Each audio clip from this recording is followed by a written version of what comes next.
Hello, welcome to this week's SBL Academy Assembly with me, Mr. Jones. And today's assembly is going to be on valuing our friendships. And I'm also going to talk within that about just positive relationships in general. Before I start, I really just want to compliment you on the really impressive way in which you've all come back to school. In many ways, it's like you've never been away at all. Your behaviour in lessons has, as always, been absolutely exemplary.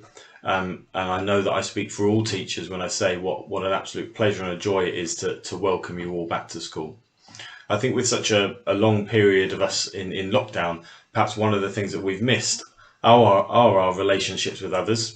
So I think it's a perfect time for us to visit this topic. We spent a lot of time at home, and I think a reminder on how we interact with each other positively would be a really good thing, as well as valuing our friendships, perhaps more than ever at this what is still a difficult time. So humans really are social animals. It's in our biology, as with a lot of the great apes. Other people play a crucial role in our happiness, and just as these chimps in the picture here are kind of helping each other, we help each other out as well. And not just physically, we also help each other out emotionally. We're there for each other, and it's very difficult for us to thrive without each other and without those social relationships. There was actually a huge study done by Harvard University in America. It actually started in 1938, and they followed 724 men throughout their entire lives and gathered enormous amounts of data about their lives, the things they did, and how happy they were.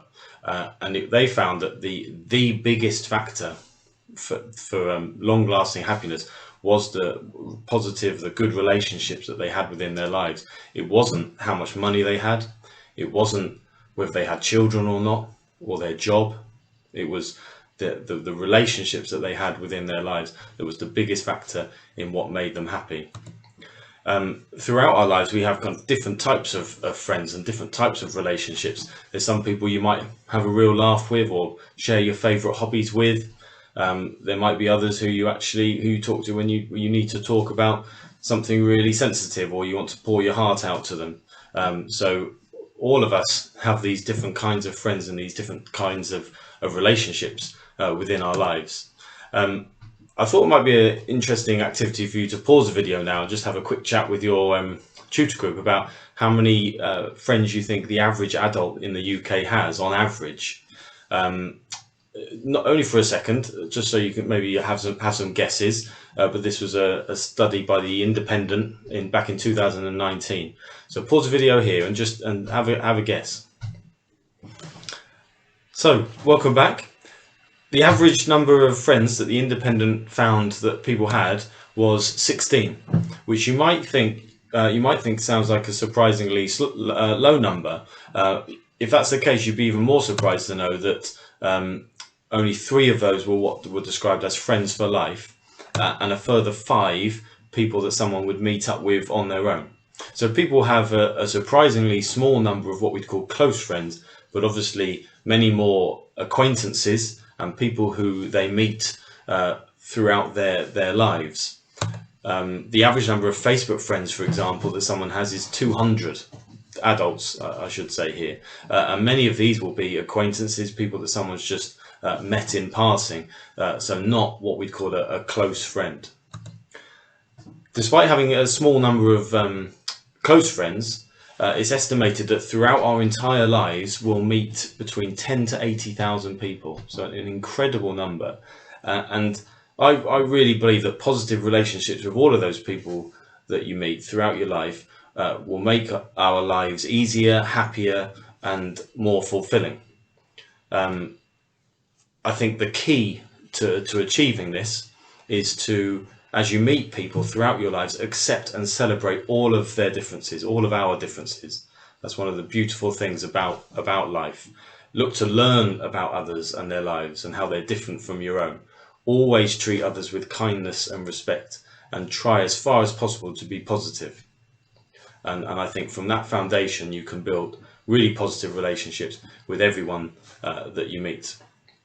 In terms of making new friends, Childline have a really nice website where they go through kind of some top tips, if you like, for making new friends. And I've added a few of these myself here, because you make friends throughout your entire lives, not just when you're young. I think first of all, always listen and show that you're interested in someone and their life. I think that's a really important thing. Smile, try to be positive, look people in the eye, be confident, and be confident in who you are, and look to get to know other people.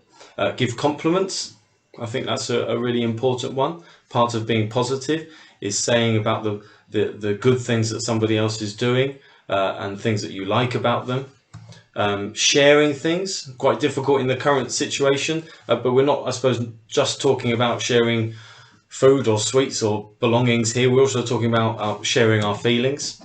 I think a really important one: join clubs or get involved in activities where you might meet new people, particularly new people who may have similar interests to you. And then finally, use technology in a positive way. I think especially during lockdown, technology was really helpful for many in helping them feel connected to each other. But I would stress using it in a positive way and remembering that the hundreds of friends that we might have on different social media platforms may not be our close circle of friends, and we must always engage with those social media platforms in a positive way. So linking, I think, really nicely with this idea of positive relationships and looking after each other, looking out for each other, is this sense of community. And unfortunately, the pandemic is not over. And I want to reiterate something that Mr. Anderson said on each of your year groups' first day back, which was the importance of wearing masks. Now, obviously, it remains compulsory to wear masks around the school building, but as we've said to you, we would really strongly encourage you to wear masks within lessons as well, and your teachers will continue to encourage you to do so. There is a lot of research to suggest that masks do help with preventing the spread of the virus, particularly within areas such as classrooms, where it's sometimes difficult to stay socially distanced from others. As I said at the beginning of this assembly, I think you've all come back to school in an extremely positive way, and your behaviour in lessons has been absolutely exemplary. I wanted to just give a couple of reminders about break and lunch times, and particularly around our COVID-19 protocols. So as Mr. Knowles went through with you on your first days back, it's really important that during break and lunch times you limit the size of the social groups with which you're mixing. There can be absolutely no physical contact between students, no chasing or grabbing. You can play ball games, but you can't compete over the ball or start playing football matches. And it's really important that you don't use your hands, you don't handle the ball.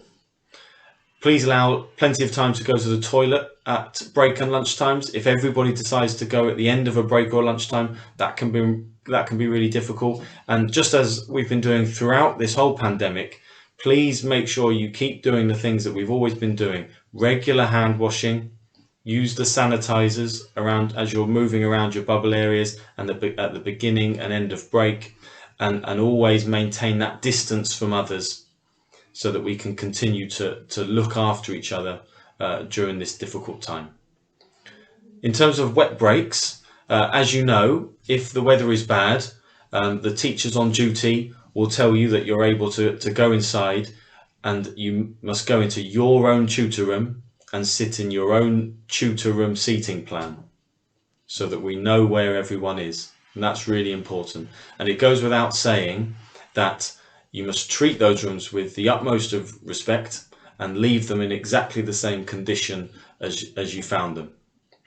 So just to wrap things up for today, I think, as I said, a really important time to revisit this topic of friendship and our positive relationships. Keep up the good work and have a fantastic week.